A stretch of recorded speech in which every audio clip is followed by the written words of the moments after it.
నమస్తే welcome to S8 news ముందుగా headlines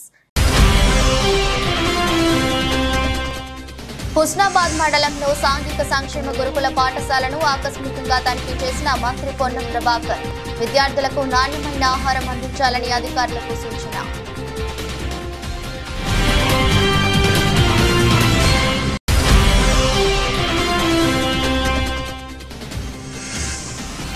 జాతీయ చేనేత దినోత్సవం సందర్భంగా నేతన్నలపై సీఎం చంద్రబాబు వరాల చెల్లు నెలలో ఒక్కరోజైనా చేనేత వస్త్రాలు ధరించాలని ప్రజలకు పిలుపు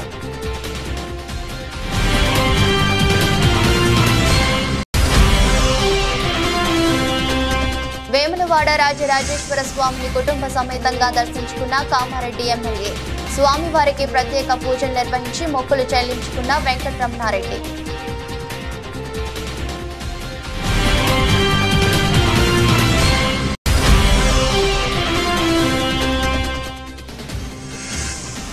అధర్మ యుద్ధంతో చంద్రబాబు తన నైజాన్ని చూపిస్తూ రాజకీయ విలువలను మరింత దిగజారుస్తున్నారు. చంద్రబాబుపై మాజీ సీఎం జగన్ విమర్శలు.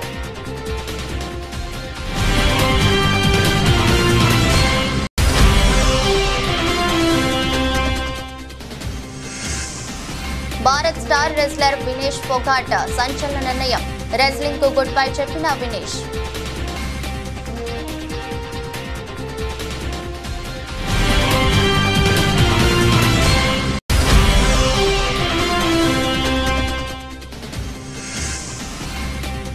బంగారం కొనుగోలు చేయాలనుకునే వారికి శుభవార్త. భారీగా తగ్గిన బంగారం ధర.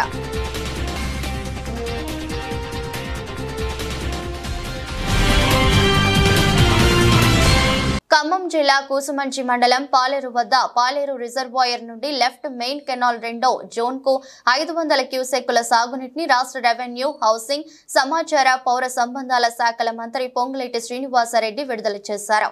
ఈ సందర్భంగా మంత్రి మాట్లాడుతూ జిల్లాలో 2 పంటలకు సాగునీరు అందించేందుకు వరుణ దేవుడు సహితం సహకరించాడన్నారు. దేవుళ్లు దీవించినట్టుగా ఇందిరమ్మ రాజ్యంలో పంటలకు సరిపడా నీరు వచ్చిందని చెప్పారు. పాలేరు ఎడమ కాలువ నుంచి విడుదల చేసిన నీరు తెలంగాణలో 2,75,000 ఎకరాల పంట నీరు అందిస్తూనే వివరించారు. ఈ నెల 15 ముఖ్యమంత్రి రేవంత్ రెడ్డి చేతుల మీదుగా సీతారామ ప్రాజెక్టును ప్రారంభించబోతున్నామని మంత్రి శ్రీనివాసరెడ్డి వివరించారు. లెఫ్ట్ కెనాల్ మీద పాలేరు రిజర్వాయర్ నుంచి దిగువకి సుమారు 2,75,000 ఎకరాలు నాగార్జున సాగర్ కింద ఉన్న ఆయకట్టుకి ఇప్పుడే పాలేరు దగ్గర గౌరవ కలెక్టర్ గారు, నేను, చీఫ్ ఇంజనీర్ గారు కృష్ణా నీటిని రిలీజ్ చేయడం జరిగింది.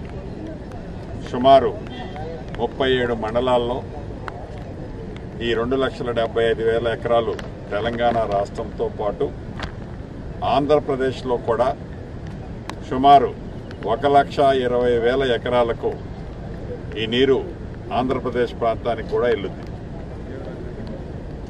అంటే గతంలో పోయిన సంవత్సరం 2023-24 ఈ సంవత్సరంలో 2 పంటలకి ఆనాడు కృష్ణా బేసిన్కి నీళ్లు రాని కారణం చేత రైతులకి 2 పంటలకి ఆనాడు నీళ్ళు ఇవ్వలేకపోయారు. తదుపరి అంతకుముందు సంవత్సరం కూడా 1 పంటకే నీరు ఇవ్వటం జరిగింది. కృష్ణా పరివాహక ప్రాంతాల్లో సరిగ్గా వర్షాలు లేని కారణంగా, నీళ్లు రాని కారణంగా. అంటే యావత్ తెలంగాణ ప్రజలు ఏదైతే మార్పు కావాలి అని రాజకీయాలతో పాటు వాతావరణంలో కూడా మార్పు కావాలని తెలంగాణ ప్రజల కోరిక మేరకు పైన వానదేవుడు కూడా, తదాస్తు దేవతలు కూడా దీవించబట్టే తెలంగాణ రాష్ట్రంలో ఇందిరమ్మ రాజ్యంలో ఈనాడు సమృద్ధిగా శ్రీశైలంలో కానీ, నాగార్జున సాగర్లో కానీ 2 పంటలకి 2 కాలువలకి, ఇటు లెఫ్ట్ కెనాల్కి అటు రైట్ కెనాల్కి 2 పంటలకి 2 కాలువలకి పుష్కలంగా నీరు ఇవ్వటానికి, పుష్కలంగా పంటలు పండించుకోవడానికి కావలసినంత నీరు ఆ కృష్ణమ్మ తల్లి దయ వల్ల ఈనాడు వచ్చింది. అంటే ప్రజలు దీవించటమే కాదు, ఇందిరమ్మ రాజ్యాన్ని పైనున్న తదాస్తు దేవతలు కూడా చల్లగా దీవిస్తున్నారు అనటానికి నిదర్శనం ఇంతకంటే వేరే మనం చెప్పనవసరం లేదు. చేనేత కార్మికుల ఆరోగ్య భద్రత కోసం బీమా పథకాన్ని వెంటనే అమల్లోకి తెస్తున్నట్టు ముఖ్యమంత్రి చంద్రబాబు ప్రకటించారు. దీనికి 10 కోట్లను విడుదల చేయనున్నట్టు వెల్లడించారు. చేనేతకు భారంగా మారిన జీఎస్టీని ఎత్తివేసేందుకు ప్రయత్నిస్తామని చెప్పారు. సాధ్యపడకపోతే కార్మికులు కట్టే జీఎస్టీ మొత్తాన్ని వారికి తిరిగి చెల్లిస్తామన్నారు. ఇబ్బందులున్నాయని వదిలిపెట్టలేదు. నేను మొదటి రోజునే 5 సంతకాలు పెట్టాను. 5 సంతకాలు కేబినెట్ లో పెట్టి నిర్ణయాలు చేసి అమలు చేశాం. మన పిల్లల ఉద్యోగాల కోసం మెగా డిఎస్సి సంతకం పెట్టాను. 16,347 ఉద్యోగాలు ఇవ్వడానికి ముందుకు పోతున్నాం. ప్రాసెస్ ప్రారంభమైంది. వీలైన తొందరలో ఈ ఉద్యోగ నియామకాలు జరుగుతాయని చెప్పి కూడా నేను మీకు తెలియజేస్తున్నా. అదే సమయంలో పేదవాళ్ళకి ఏదైతే ఆ రోజు ఒక మాట చెప్పాను, ప్రతి ఒక్క ఇంటికి పెద్ద కొడుకుగా ఉంటా, మీ బాధ్యత తీసుకుంటానని చెప్పి పింఛన్ 4,000 రూపాయలు ఇస్తానని చెప్పాను. అంతేకాదు ఏప్రిల్ నుంచే ఇస్తా అన్నాను. అందుకే ప్రభుత్వం వచ్చిన మొదటి నెలలో 7,000 రూపాయలు ఇంటికి తీసుకొచ్చి ఇచ్చిన పార్టీ ఎన్డీఏ ప్రభుత్వం, తెలుగుదేశం అని చెప్పి నేను మీకు తెలియజేస్తున్నా. ఇప్పుడు కూడా 4,000 రూపాయలు రెండో నెల కూడా ఇచ్చాం. ఎప్పుడూ ఇస్తాం. 65 లక్షల మందికి దగ్గర నెల 2,737 కోట్ల రూపాయలతో ఈ కార్యక్రమాన్ని ముందుకు తీసుకెళ్తాం. ఇది మీరు చూసి సంవత్సరానికి 33,000 కోట్ల రూపాయలు ఖర్చు పెడుతున్నాం. సిద్దిపేట జిల్లా హుస్నాబాద్ మండలం జిల్లెళ్లగడ్డలోని సాంఘిక సంక్షేమ గురుకుల పాఠశాలను జిల్లా కలెక్టర్ మిక్కిలినేని మను చౌదరితో కలిసి మంత్రి పొన్నం ప్రభాకర్ ఆకస్మికంగా తనిఖీ చేశారు. ఈ సందర్భంగా విద్యార్థులతో మంత్రి పొన్నం ప్రభాకర్ కాసేపు ముచ్చటించారు. పాఠశాలలో ఉన్న సమస్యలపై ఆరా తీశారు. రెగ్యులర్ గా క్లాసులు జరుగుతున్నాయా, ఉదయం టిఫిన్ ఆహారం ఎలా ఉంటుందని విద్యార్థులను అడిగి తెలుసుకున్నారు. విద్యార్థులకు నాణ్యమైన ఆహారం అందించాలని, నాణ్యత విషయంలో ఎక్కడ రాజీ పడకూడదని తెలిపారు. స్కూల్లో డోర్స్, విండోస్ సరిగా లేవని, పక్కనే కొండ ఉండడం వల్ల కొంత ఇబ్బందులు ఉన్నాయని మంత్రి దృష్టికి తీసుకురాక వెంటనే పాఠశాల పరిసరాలు బాగు చేస్తామని హామీ ఇచ్చారు. పాఠశాలకు ఆర్వో ప్లాంట్ మంజూరు చేస్తామని, డైనింగ్ హాల్లో బెంచెస్, టేబుల్స్, పిల్లలకు బెడ్స్ మంజూరు చేస్తామని తెలిపారు. విద్యార్థులంతా చదువులోనూ ఆటల్లోనూ మంచి ప్రతిభ కనపర్చాలని సూచించారు.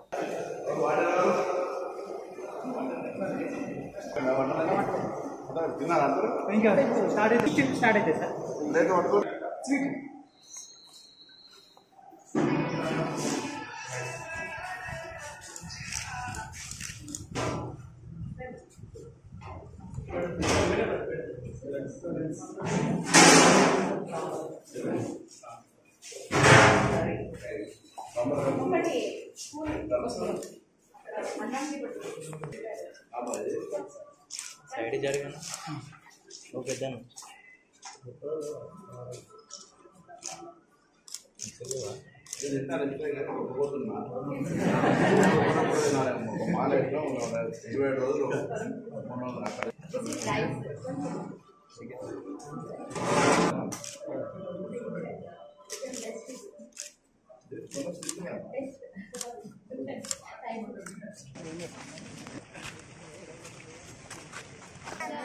వస్తున్నా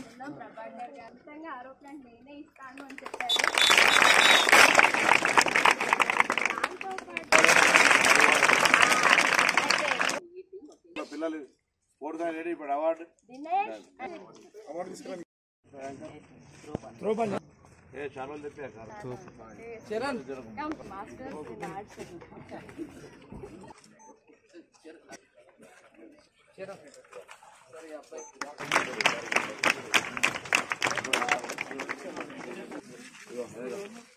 చాలా వాళ్ళ ఎదురు రావాలా చాలు కప్పుతున్న వాళ్ళకు మీరు కూడా ఆదర్శ యుద్ధంతో చంద్రబాబు తన నైజాన్ని చూపిస్తూ రాజకీయ విలువలను మరింత దిగజారుస్తున్నాడని వైఎస్ఆర్సీపీ అధ్యక్షులు మాజీ సీఎం వైఎస్ జగన్మోహన్ రెడ్డి అన్నారు. విలువలు, విశ్వసనీయతకు తాను కట్టుబడి ఉన్నానని, కాంగ్రెస్ నుంచి ఆ రోజు తాను అమ్మ మాత్రమే బయటకు వచ్చామని, ఆ పార్టీ నుంచి తనతో వచ్చే వాళ్ళు రాజీనామా చేసి వచ్చారని, విలువలతో రాజకీయం చేశాం కాబట్టే ఇద్దరితో మొదలైన పార్టీ ఇంత పెద్ద స్థాయికి చేరుకుందన్నారు. వేరే పార్టీ గుర్తు మీద గెలిచిన వాళ్ళను ప్రజలు వాళ్లకు ఓట్లు వేసింది ఆ పార్టీ గుర్తును చూసి, ఆ పార్టీ పేరు చెప్పి, ఆ పార్టీ గుర్తును చూసి, ఆ పార్టీ తరపున వెళ్ళి ఓట్లు అడిగిన తర్వాత, గెలిచిన తర్వాత అటువంటి వాళ్ళను మనం ముఖ్యమంత్రిగా ఉన్నాం కదా, పోలీసులు మన చేతుల్లో ఉన్నారు, అధికారులు మన చేతుల్లోనే ఉన్నారు, డబ్బులు మన దగ్గర దండిగా ఉన్నాయి కాబట్టి ఆ డబ్బులు మనం ఖర్చు చేసి మనం ఎటువంటి పరిస్థితుల్లో అధర్మంగా అయినా కూడా మనం గెలిచాలి కదా అని ఆలోచన చేసి అదే కార్యక్రమం ముఖ్యమంత్రిగా ఉన్న వ్యక్తిగా మనం చేసి ఉంటే అది ధర్మమేనా? అధర్మంగా యుద్ధం చేసే కార్యక్రమంలో భాగంగా మన పార్టీ తరపు నుంచి ఎవరైతే గెలిచినారో వాళ్ళందరికీ ఫోన్లు చేయడం, లేదా వాళ్ళ దగ్గరికి మనుషులను పంపించడం, నీకు 5 లక్షలు ఇస్తా, నీకు 10 లక్షలు ఇస్తా, వస్తావా అని పిలవడం, అడగడం, ఎంత మటుకు అంటే రాజకీయాలలో విలువలు అనేటివి పూర్తిగా అట్టడుగు స్థానంలోకి తీసుకొని పోయే కార్యక్రమం జరుగుతూ ఉంది. నేనైతే నా జీవితంలో రాజకీయాలు నేను అట్టే చేశాను. నేను కాంగ్రెస్ పార్టీ నుంచి బయటకు వచ్చినప్పుడు వెనక్కి తిరిగి చూస్తే నా వెనకాల ఎవరు లేరు. నేను మా అమ్మ ఇద్దరమే బయటకు వచ్చింది. నాతో పాటు కొంతమంది ఎమ్మెల్యేలు వస్తామంటే కూడా నాతో పాటు రావాలనుకున్న ఎవరైనా కూడా రాజీనామా చేసి రావాలా అని చెప్పిన. ఈరోజు అక్కడి నుంచి మొదలు పెడితే కేవలం ఇద్దరం పార్టీ నుంచి బయటకు వచ్చి మొదలు పెడితే ఈరోజు దేవుని దయతో ప్రతి అడుగులోనూ కూడా విలువలతో కూడిన రాజకీయాలే చేశాము, విశ్వసనీయతతో కూడిన రాజకీయాలే చేశామని గర్వంగా తలెత్తుకొని కూడా చెప్పగలుగుతాం. ఎందుకు మొన్న ఎలక్షన్లే 2014 ఎలక్షన్ మీ అందరికీ గుర్తుండే ఉంటుంది. మనం ఓడిపోయాం ఆ ఎలక్షన్. ఓడిపోయేటప్పుడు కూడా నా దగ్గరికి చాలామంది వచ్చినారు, మన వాళ్ళే నా దగ్గరికి కూడా వచ్చినారు. మన మంచి కోసమే చెప్పారు, నా మంచి కోసమే చెప్పారు. అన్న చంద్రబాబు నాయుడు ఇష్టం వచ్చినట్టు అబద్ధాలు ఆడుతూ ఉన్నాడు, రైతులకు రుణమాఫీ అంటూ ఉన్నాడు, మహిళలకు రుణమాఫీ అంటూ ఉన్నాడు, ఇంటింటికి ఉద్యోగం అంటున్నాడు, ఉద్యోగం ఇకపోతే 2000 అంటున్నాడు, ప్రతి ఒక్కరికి 3 సెంట్ల స్థలం అంటూ ఉన్నాడు. ఈయన చంద్రబాబు నాయుడు అంటా ఉన్నాడన్నా, మనం కూడా అనకపోతే ఎట్టా, మనం కూడా రైతులకు రుణమాఫీ చేయకపోతే చేస్తామని చెప్పకపోతే ఎట్టా, ఫస్ట్ చెప్పేసేయండి నా, మళ్ళీ సంగతి మళ్ళీ చూస్తాము అని నాతో కూడా చెప్పినారు. కానీ చెయ్యలేనిది, జరగనిది చెప్పడానికి మీ జగన్ ఇష్టపడలా. రాష్ట్రంలో ఎంబీబీఎస్, బీడీఎస్ ప్రవేశాలకు సంబంధించి ప్రభుత్వ విడుదల చేసిన జీవో 33 బాధిత విద్యార్థుల తల్లిదండ్రులు బీఆర్ఎస్ ఎమ్మెల్యే హరీష్ రావుతో సమావేశమయ్యారు. ఈ సందర్భంగా ప్రభుత్వ అనాలోచిత నిర్ణయాల వల్ల తమ పిల్లలు వైద్య విద్య చదివే అవకాశాలు కోల్పోతున్నట్లు హైదరాబాద్, వరంగల్, ఖమ్మం జిల్లాకు చెందిన పేరెంట్స్ ఆందోళన వ్యక్తం చేశారు. 4 ఏండ్ల నిబంధనల వల్ల తెలంగాణలో పుట్టిన పిల్లలు తెలంగాణలో స్థానికేతరులు కావడం బాధగా ఉందని పోయారు. ప్రభుత్వ నిర్ణయం వల్ల స్వరాష్ట్రంలో తెలంగాణ బిడ్డలు ఎంబీబీఎస్, బీడీఎస్ చదివే అవకాశం కోల్పోతున్నారని ఆగ్రహం వ్యక్తం చేశారు. తమకు న్యాయం జరిగేలా చూడాలని, ప్రభుత్వంపై ఒత్తిడి తీసుకురావాలని కోరారు. తెలంగాణ విద్యార్థులకు తీవ్ర నష్టం చేసే 33 జీవోపై పోరాటం చేస్తామని హరీష్ రావు వారికి హామీ ఇచ్చారు. విద్యార్థుల భవిష్యత్ దృష్ట్యా న్యాయ పోరాటానికై సైతం వెనకాడబోమని స్పష్టం చేశారు. తల్లిదండ్రులు, విద్యార్థులు ఆందోళన చెందవద్దని, ఈ విషయంలో బీఆర్ఎస్ పార్టీ అండగా ఉంటుందని భరోసానిచ్చారు. ప్రభుత్వం ఇప్పటికైనా స్పందించి తెలంగాణ పిల్లలకు అడ్మిషన్ల కోసం స్థానికతను నిర్ధారించడానికి కొత్త విధానం రూపొందించాలన్నారు. ప్రభుత్వ ప్రధాన కార్యదర్శి ఇతర ఉన్నతాధికారులతో ఒక హై లెవెల్ కమిటీ వేయాలని డిమాండ్ చేశారు. తెలంగాణ విద్యార్థులకు అడ్మిషన్స్ విషయంలో అన్యాయం జరగకుండా చూడాలన్నారు. మేడ్చల్ మండలంలో రావల్కోల్ గ్రామంలో గంగపుత్ర సంఘం భవనాన్ని మాజీ మంత్రి మేడ్చల్ ఎమ్మెల్యే చామకూర మల్లారెడ్డి ప్రారంభించారు. ఈ సందర్భంగా మల్లారెడ్డి మాట్లాడుతూ, ఒకప్పుడు రావల్కోల్ గ్రామం అంటే దుమ్ము ధూళితో గ్రామ ప్రజలందరూ ఇబ్బందులు పడేవారని, నేను మంత్రిగా ఉన్నప్పుడు గ్రామంలో సీసీ రోడ్లు వేయించడం జరిగిందన్నారు. గంగపుత్ర సంఘం భవనాన్ని ప్రారంభించుకోవడం చాలా సంతోషంగా ఉందన్నారు. నా కంఠంలో ప్రాణం ఉన్నంత వరకు ప్రజలకు సేవ చేస్తూనే ఉంటానన్నారు. భగవంతుడు నాకు అన్ని ఇచ్చాడని, ఆ భగవంతుడి దయతో ఎప్పుడు ప్రజలకు అందుబాటులో ఉంటూ సేవ చేస్తానన్నారు. గ్రామంలో పెద్ద ఎత్తున గంగపుత్ర సంఘం భవన్, గంగపుత్ర సోదరులకు అందరూ కూడా, మా అక్కలకు, మా అన్నలకు, మా చెల్లెళ్లకు, మా తమ్ముళ్లకు, మా మాజీ సర్పంచ్కు, మాజీ వైస్ ఎంపీపీకి, మా పార్టీ ప్రెసిడెంట్లకు, మా యూత్ నాయకునికి, మా ప్రభాకర్కు అందరికీ కూడా ధన్యవాదాలు, శుభాకాంక్షలు. పెద్ద ఎత్తున ఇలా గంగపుత్ర సంఘం అంటే ఈ ఊరికి నాకు చాలా సంతోషం అనిపించింది. నేను మంత్రి ఉన్నప్పుడు మా అక్కలకు మట్టి అంటొద్దని చెప్పి ప్రతి రోడ్డు నా సొంతం పైసలతో నేర్పించాను. అదే మాదిరిగా ప్రతి గుడి కూడా ఇలా యాదవులది కానీ, యాదవ్ల ఈ గుడి కానీ మన గౌడ్స్ గుడి కానీ ఇంకా ఎవరిదైనా ఏ సంఘందైనా సరే నా సొంతం డబ్బులు ఇచ్చి నేను వాళ్ళకు కొద్దిగా సహాయం చేసి వాళ్ళు కొద్దిగా డబ్బులు వేసుకొని ఇలా ఇవన్నీ కూడా కంప్లీట్ చేసుకున్నందుకు చాలా సంతోషం అనిపిస్తుంది. అదే మాదిరిగా కూడా నాకు మా అక్కలు మా తమ్ముడు మాకు ఇంత మంచిగా రోడ్లు వేపించిండు, గుడ్లు కట్టించిండు, కుల సంఘాలు కట్టించిండు.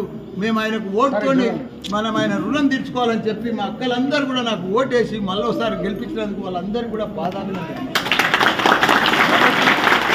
ఎప్పటికీ నా గొంతుల ప్రాణం ఉన్నంత వరకు నేను ప్రజలకు సేవ చేస్తూనే ఉంటా.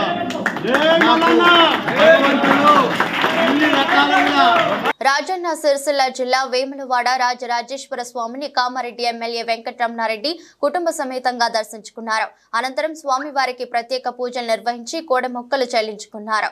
నాగిరెడ్డి మండపంలో ఆలయ అర్చకులు వెంకటరమణారెడ్డి దంపతులకు వేదోక్తాశీర్వచనంలో అందజేశారు.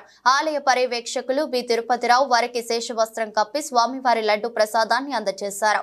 వారి వెంట బీజేపీ జిల్లా అధ్యక్షుడు తదితరులు ఉన్నారు. వికారాబాద్ జిల్లా కోస్గి పట్టణంలోని పంచాక్షరి ఫంక్షన్ హాల్లో ఈ నెల 17న పోలీస్ శాఖ ఆధ్వర్యంలో మెగా జాబ్ మేళా ఏర్పాటు చేసినట్లు ఎస్పీ యోగేష్ గౌతమ్ తెలిపారు.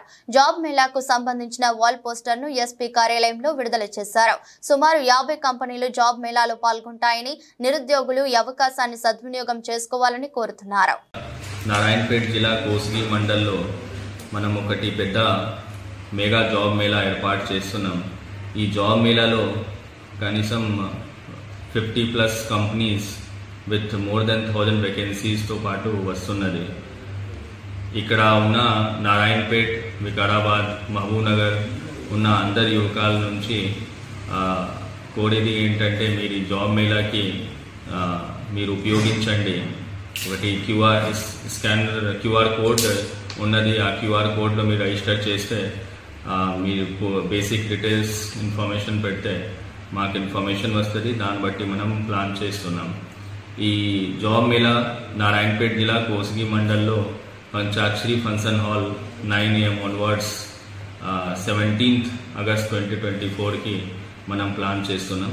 మీరందరూ ఆ రోజు డైరెక్ట్లీ మీ క్వాలిఫికేషన్, మీ basic details and qualification certificates అవన్నీ తీసుకువస్తే ఆ రోజే ఇంటర్వ్యూ అయ్యి మనం ఇమీడియట్లీ అపాయింట్మెంట్ లెటర్ కూడా ఇప్పిస్తాం. సో మీ అందరూ యువకాలు ఈ నారాయణపేట డిస్ట్రిక్ట్ పోలీస్ తరఫు నుంచి కమ్యూనిటీ పోలీసింగ్ కింద ఒక ఇనిషియేటివ్ మీరందరూ ఉపయోగించండి. భారీ మాత్రలో వచ్చేసి ఈ జాబ్ మేళా అనేది మీరు ఉపయోగించండి. Thank you. మాజీ ముఖ్యమంత్రి జగన్ భద్రతా అంశంపై వైసీపీ నేత అంబటి రాంబాబు మీడియా సమావేశం నిర్వహించారు. అవసరమైనప్పుడు భద్రత పెంచాల్సిన బాధ్యత ప్రభుత్వంపై ఉంటుందని అంబటి రాంబాబు తెలిపారు. కానీ ఇవాళ అందుకు విరుద్ధమైన పరిస్థితులు కనిపిస్తున్నాయని, జగన్ అధికారం నుంచి దిగిపోయాక ఆయనపై కక్ష కట్టినట్టు వ్యవహరిస్తున్నారని ధ్వజమెత్తారు. ఎస్ఆర్సీ నివేదిక రాకముందే జగన్ సెక్యూరిటీని ఉపసంహరించుకున్నారని అంబటి రాంబాబు ఆరోపించారు. జగన్ నివాసం గేటు వద్ద ఉన్న సెక్యూరిటీని తీసేశారని, ఆ రోడ్డులోకి విచ్చలవిడిగా అందరినీ అనుమతించారని వివరించారు. కూటమి కార్యకర్తలను పంపించి ఆ గేటు వద్ద గొడవలు చేయించారని, అబాసుపాలు చేసేందుకు అన్యాయంగా ప్రయత్నించారని అంబటి రాంబాబు పేర్కొన్నారు. ఆయనను పలుచన చేసేందుకు ఇవన్నీ మీడియాలో ప్రసారం చేశారని వెల్లడించారు. భద్రతని పెంచవలసినటువంటి అవసరం ఉంటుంది. అవసరమైనప్పుడు ఇవాళ నేను చూస్తున్నా, మీరు కూడా తెలుసు, జగన్మోహన్ రెడ్డి గారు రాజీనామా చేయగానే ఎస్ఆర్సీ రిపోర్ట్ రాకోకుండానే, సెక్యూరిటీ రివిజన్ కమిటీ రిపోర్టు రాకోకుండానే జగన్మోహన్ రెడ్డి గారి దగ్గర ఉన్నటువంటి సెక్యూరిటీని విత్డ్రా చేసుకున్నారు. ఇదే ఆయన గేటు దగ్గర ఉన్న సెక్యూరిటీని తీసేశారు. ఈ రోడ్లోకి అందరినీ ఎలవ్ చేశారు. విచ్చలవిడిగా తెలుగుదేశం కార్యకర్తల్ని, కూటమి కార్యకర్తల్ని ఇక్కడికి పంపించారు. పంపించి ఈ గేటు దగ్గర గొడవలు చేయించారు. అపాస్పాలు చేయాలనే ప్రయత్నం చేశారు. అన్యాయంగా ప్రవర్తించేటటువంటి ప్రయత్నం చేశారు. ఇవన్నీ మీడియాలో ప్రసారం చేశారు. ప్రసారం చేసి జగన్మోహన్ రెడ్డి గారిని పలుచన చేయాలనేటువంటి ఒక ప్రయత్నాన్ని చేస్తున్నారు. మీరు చూసే ఉంటారు, జగన్మోహన్ రెడ్డి గారి ఈ ఓటమి పాలైన తర్వాత ఇప్పుడు ప్రజెంట్ స్పీకర్ గారి దగ్గర ఒక ఆయన మాట్లాడుతూ ఉన్నాడు. జగన్మోహన్ రెడ్డి గారు ఓడిపోయాడు కానీ చచ్చిపోలేదు, చచ్చిపోతే తప్ప ఈ పార్టీ మా పార్టీ నాశనం కాదు అనేటువంటి మాట మాట్లాడిన తర్వాత మళ్ళా మీరు సెక్యూరిటీని తగ్గించేటటువంటి ప్రయత్నం చేస్తున్న తర్వాత ఆయన భద్రతను గాలికి వదిలేసి ఏదో ఒక విధంగా ఆయనకి ప్రమాదంలోకి నెట్టివేయాలనేటువంటి ప్రయత్నం మీరు చేస్తున్నట్టుగా చాలా స్పష్టంగా అర్థమవుతున్నటువంటి అంశమని ఈ సందర్భంగా నేను చెప్పదలుచుకున్నాను. దానికోసమే మేము న్యాయస్థానాన్ని ఆశ్రయించవలసినటువంటి అవసరం వచ్చిందని కూడా ఈ సందర్భంగా నేను చెప్తాను. లోకేష్ గారు, నారా లోకేష్ గారు నిన్న ఒక ట్వీట్ చేశాడు. Z+ భద్రత ఉన్నా ఇంకా ఆ అభద్రత ఎందుకు జగన్? Z+ భద్రత ఉన్నా ఇంకా అభద్రత ఎందుకు జగన్? దాని ఏమంటే ఇప్పుడు జగన్కున్న భద్రత ఎంత అంటే Z+ భద్రత 58 మందితో సెక్యూరిటీ, 2 ఎస్కాట్ బృందాలు, 10 మంది సాయుధ గార్డులతో భద్రత, కాన్వాయ్లో 2 అత్యాధునిక ల్యాండ్ క్రూయిజులు, బుల్లెట్ ప్రూఫ్లు. చూడండి, ఆయన నిన్న ట్వీట్ చేసి బుర్ర వికసించినట్టుగా అనిపిస్తుంది. నిక్కర్లేసుకుని గోలికాయలు ఆడుకునే పద్ధతుల్లో మీరు మాట్లాడుతున్నారు. ల్యాండ్ క్రూయిజులు ఉన్నాయా? చూపించాయా బాబు, నాకు తెలియకూడదు. లోకేష్ గారు, కామారెడ్డి జిల్లాలో సైబర్ నేరగాళ్లు రెచ్చిపోతున్నారు. తాజాగా జిల్లా కలెక్టర్ ఆశిష్ సంగ్వాన్ పేరిట నకిలీ వాట్సాప్ అకౌంట్ ను గుర్తు తెలియని వ్యక్తులు క్రియేట్ చేశారు. కలెక్టర్ ఫోటోతో డిస్ప్లే పిక్చర్ ను వినియోగిస్తూ డబ్బులు పంపాలంటూ కలెక్టరేట్ లోని ఏటీఓకి గుర్తు తెలియని దుండగులు మెసేజ్ చేశారు. దీంతో అప్రమత్తమై సిబ్బంది కలెక్టర్ దృష్టికి తీసుకెళ్లారు. వెంటనే అప్రమత్తమైన సిబ్బంది స్థానిక దేవునిపల్లి పోలీస్ స్టేషన్ లో కలెక్టరేట్ ఏవో సయ్యద్ అహ్మద్ మస్రాద్ ఫిర్యాదు చేశాడు. ఏవో ఫిర్యాదు మేరకు కేసు నమోదు చేసుకుని దర్యాప్తు చేస్తున్నట్లుగా ఎస్ఐ రాజు తెలిపారు. హైదరాబాద్ డీడీ కాలనీలో తన నివాసంలో ఏర్పాటు చేసిన విలేకరుల సమావేశంలో మాజీ BC commissioner chairman BS Ramulu రజకులను ఎస్సీ జాబితాలో చేర్చి అంశంపై మాట్లాడుతూ 18 రాష్ట్రాల్లో ఎస్సీలుగా ఉన్న వారిని మిగతా 11 రాష్ట్రాల్లో ఎస్సీ జాబితాలో చేర్చడానికి వచ్చిన సమస్యలు ఏమిటో కేంద్ర రాష్ట్ర ప్రభుత్వాలు తెలియజేయాలని కోరారు. తెలంగాణ రజక రిజర్వేషన్ సమితి రాష్ట్ర అధ్యక్షులు గోపి రజక బృందం రాష్ట్ర వ్యాప్తంగా తిరుగుతూ ఎస్సీ రిజర్వేషన్ పై చేస్తున్న పోరాటాలు అనునిత్యం సోషల్ మీడియాలో చూస్తున్నానని వారన్నారు. న్యాయమైన కోరికను నెరవేర్చే బాధ్యత ప్రభుత్వాలపై ఉంది కావున తక్షణమే రాష్ట్ర ప్రభుత్వం తీర్మానం చేసి కేంద్రానికి పంపాలని తెలిపారు. ఎస్సీ కులాలలో 16 రాష్ట్రాలలో రజకులు ఎస్సీలుగా షెడ్యూల్ కులాలుగా ఉన్నారు. షెడ్యూల్ కులాల్లో చేర్చడానికి ప్రధానమైనటువంటి గేటు రాయి ఏంటంటే అంటరానితనం. మరి ఈ రజకుల పట్ల అంటరానితనం ఉంది. తేడా ఏంటంటే దళితులు, మాలలు, మాదిగలు, మిగతా వాళ్ళు ఊరికి బయట ఉంటారు, వీళ్ళు ఊర్లో ఉంటారు. కానీ ఆ అంటరానితనం అనేది పాటిస్తూ ఉంటారు. ఒక దశలో వారిని ఆడబిడ్డలాగా చూస్తారు, మిగతా సందర్భాలలో వారిని పండగలు పబ్బాలకు బయట కూర్చోబెట్టి అన్నం పెట్టడము, అవమానించడము, తిట్టడం కూడా ఎలా తిడతారు, చాకలి మంగలి అని చెప్పి పదాలు కలిపి తిడుతూ ఉంటారు. అంటే తిట్టడానికి అర్హమైనటువంటి కులంగా వాటి మార్చారు. అందువల్ల చాలా చోట్ల వాళ్ళని ధోబీలను మనకి అంటరాని కులాలలో భాగంగానే 16 రాష్ట్రాలు చేర్చారు. ఇక్కడ చేర్చాల్సి ఉండింది. ఎప్పటికైనా ఈ సామాజిక సర్వే చేసిన తర్వాత బీసీ కమిషన్లు సిఫారసు చేయడము, ఆ తర్వాత అది ఎస్సీ కమిషన్లు సిఫారసు చేయడము, రాష్ట్ర మంత్రివర్గం ఆమోదించడం, అది పార్లమెంట్లో బిల్లు పెట్టి దాన్ని సవరించితే అది తప్పకుండా ఎస్సీలో చేర్చే అవకాశం ఉంటుంది. ఆ మేరకి అవసరమైతే ఎస్సీ రిజర్వేషన్లు కూడా 1% 2% మళ్ళీ పెంచాల్సిన అవసరం కూడా ఉంటుంది జనాభా మేరకి. ఈ కృషి ఒక నిరంతరం ప్రక్రియ. ఎలాగైతే ఇప్పుడు కొన్ని కులాల వాళ్ళు ఇప్పటికీ మామూలు ఏబీసీలకి వెళ్ళి డీలకి వెళ్ళి ఏదొక మార్చాలని ఎట్లయితే అడుగుతున్నారో వర్గీకరణ మార్చిస్తేనే ఇది ముందుకు వస్తుంది. ఏమైనప్పటికీ సమాజంలో రజక మహిళలు చేసిన సేవ అపారమైనది. అది లెక్కలు అందనిది. తల్లి కన్నా ఎక్కువగా సేవ చేసినారు వాళ్ళు. అంటే ఎందుకంటే మా మహిళలు బంగ్లాదేశ్ లో నెలకొన్న ప్రస్తుత పరిస్థితుల్లో ఆ దేశానికి చెందిన వారు చాలా మంది హైదరాబాద్ నగరంలోకి ప్రవేశిస్తున్నారనే సమాచారం రావడంతో పోలీసులు అప్రమత్తమయ్యారు.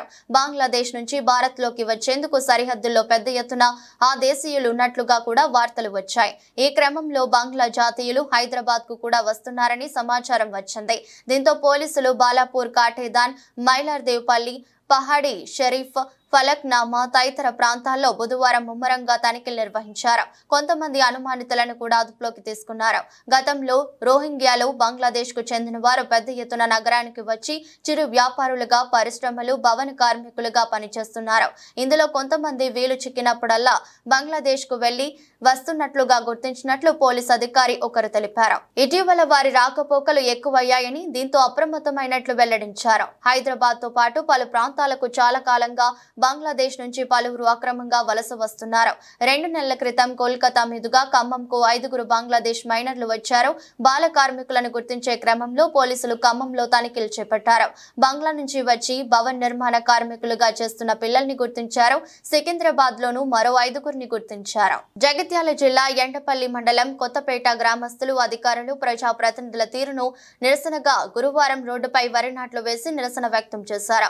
ఈ సందర్భంగా మాట్లాడుతూ కొన్ని రోజులుగా కురుస్తున్న వర్షాల వల్ల రహదారి గుంతలమయంగా మారిందని, కనీసం అంబులెన్స్ వచ్చే పరిస్థితి లేదని వాపోయారు. దీనిపై సంబంధిత అధికారులు స్పందించాలని కోరుతున్నారు. కుస్తీ నాపై గెలిచింది అంటూ భారత star wrestler Vinesh Phogat wrestling కు రిటైర్మెంట్ ప్రకటించింది. కుస్తీ నాపై గెలిచింది, నేను ఓడిపోయాను, నన్ను క్షమించు, మీ కళ, నా ధైర్యం విచ్ఛిన్నమయ్యాయి, నాకు ఇంకా పోరాడే బలం లేదు, మీ అందరికీ రుణపడి ఉంటాను అని ఎక్స్ వేదికగా తన నిర్ణయాన్ని ప్రకటించింది. ఆమె నిర్ణయం ప్రతి ఒక్కరికి షాక్ గురి చేసింది. అద్వితీయ ప్రదర్శనతో పారిస్ ఒలింపిక్స్ రెజ్లింగ్ ఫైనల్లోకి దూసుకెళ్లి ఆ ఘనత సాధించిన తొలి భారత రెజ్లర్ గా చరిత్ర సృష్టించిన వినేష్ ఫోగాట్ దేశానికి మరో పథకం ఖరారు చేసిందని భారత్ సంబరాలు చేసుకుంటుండగానే చేదు వార్త వినాల్సి వచ్చింది. ఉండాల్సిన బరువు కంటే 100 గ్రాములు అధికంగా ఉందన్న కారణంతో ఆమెను అనర్హురాలిగా తేల్చడంతో దేశం యావత్తు నిర్ఘాటించింది. తనను అనర్హురాలిగా ప్రకటించడంపై Vinesh court of arbitration for sports ను ఆశ్రయించింది. తాను రజత పథకానికి అర్హురాలనని ఫిర్యాదులో పేర్కొంది. దీనిపై తీర్పు రావడానికి ముందే వినేష్ రిటైర్మెంట్ ప్రకటించి కోట్ల మంది భారతీయుల హృదయాలను బరువెక్కించింది. బంగారం కొనుగోలు చేయాలని అనుకునే వారికి శుభవార్త.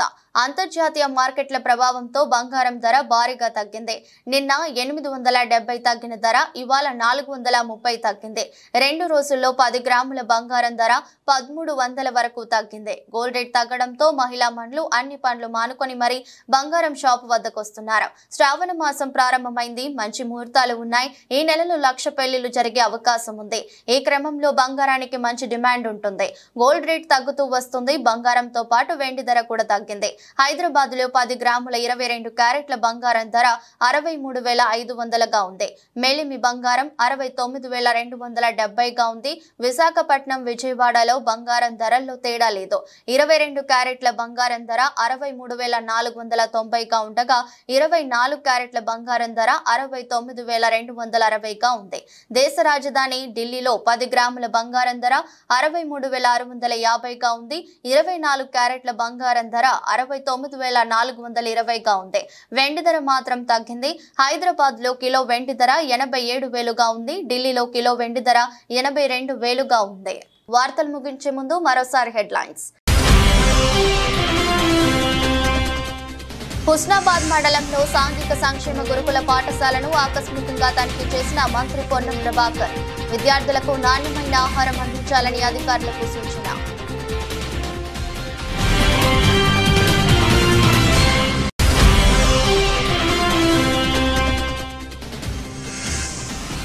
జాతీయ చేనేత దినోత్సవం సందర్భంగా నేతన్నలపై సీఎం చంద్రబాబు వరాల చెల్లు. నెలలో ఒక్కరోజైనా చేనేత వస్త్రాలు ధరించాలని ప్రజలకు పిలుపు.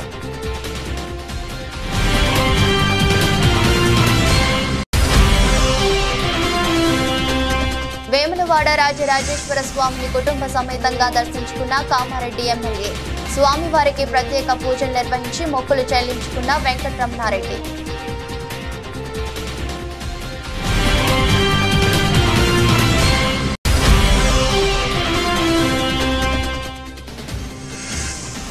అధర్మ యుద్ధంతో చంద్రబాబు తన నైజాన్ని చూపిస్తూ రాజకీయ విలువలను మరింత దిగజారుస్తున్నారు. చంద్రబాబుపై మాజీ సీఎం జగన్ విమర్శలు.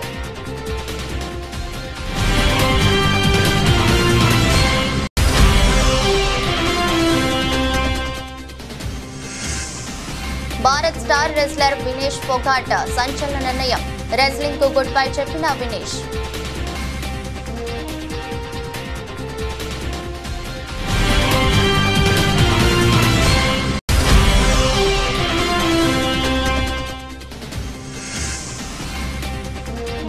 కొనుగోలు చేయాలనుకునే వారికి శుభవార్త. భారీగా తగ్గిన బంగారం ధర.